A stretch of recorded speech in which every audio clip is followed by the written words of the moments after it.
The early 1980s saw a golden age of video games, captivating millions. But this vibrant world was on the brink of collapse. One ill-fated creation, the E.T. video game, became a symbol of its downfall, igniting a devastating market crash. Atari dominated the nascent home video game market.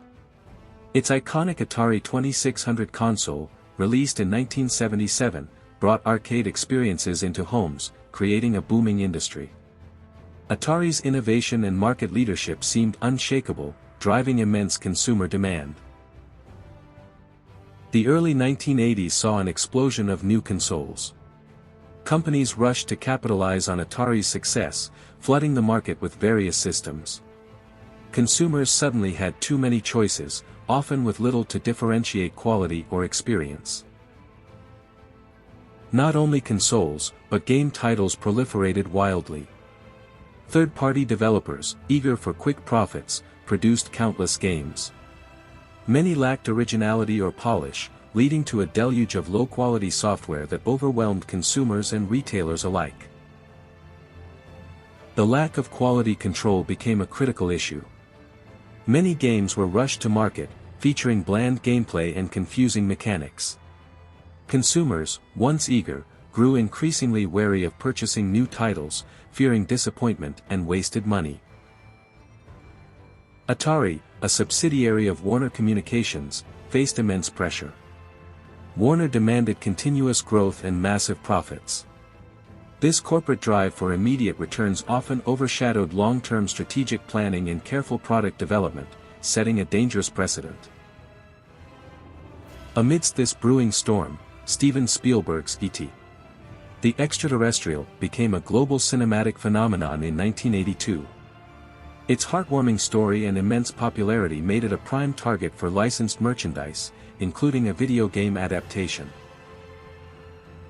Atari, desperate for a surefire hit, paid an exorbitant sum, reportedly $20 to $25 million, for the E.T. video game rights.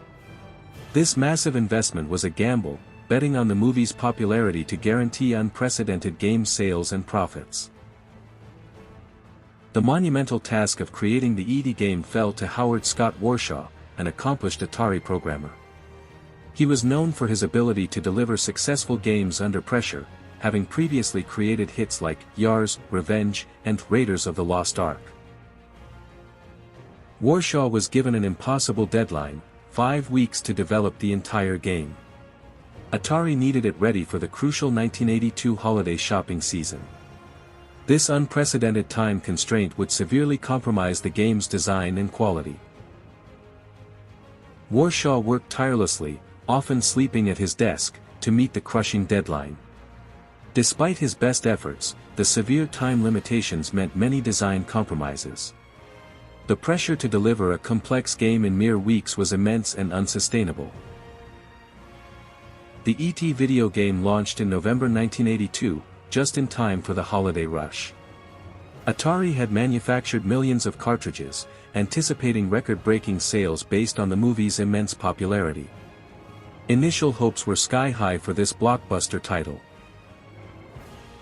While initial sales were promising, customer satisfaction quickly plummeted. The game's confusing mechanics and frustrating gameplay led to widespread disappointment.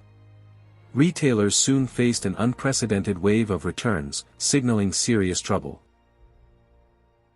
Players found themselves constantly falling into pits, struggling to collect items, and experiencing repetitive, unrewarding gameplay. The E.T. game was not fun.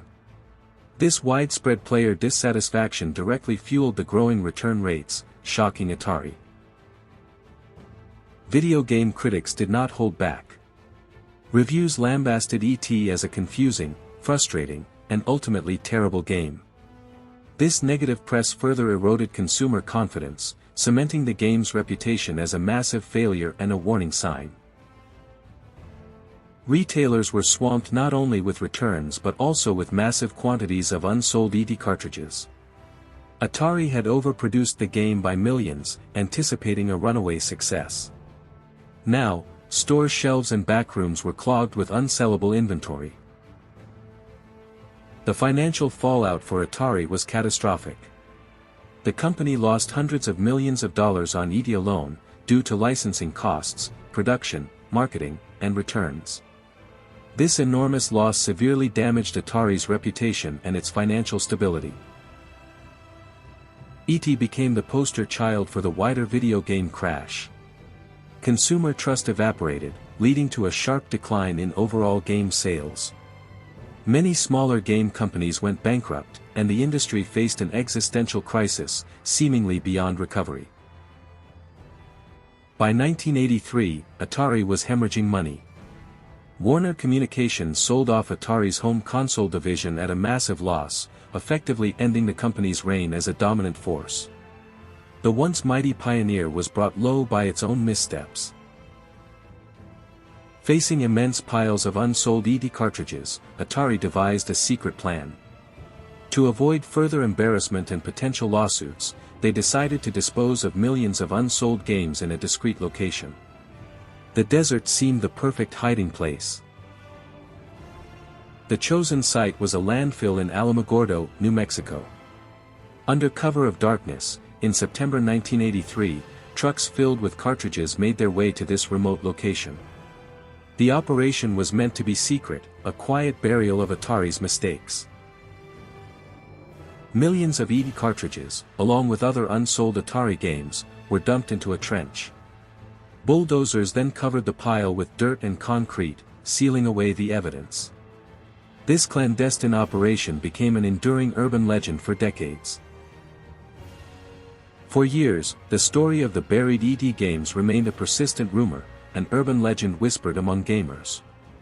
Many dismissed it as mere folklore, too outlandish to be true. Yet, the legend continued to fascinate and intrigue. In 2014, a documentary team received permission to excavate the Alamogordo landfill. To the astonishment of many, they uncovered thousands of E.T. cartridges, confirming the long-standing urban legend. The burial was real, a tangible piece of gaming history. The E.T. game crash was a painful lesson in quality control and market saturation. It paved the way for the industry's rebirth with Nintendo's arrival, proving that even the biggest failures can ultimately lead to profound innovation and enduring legacies.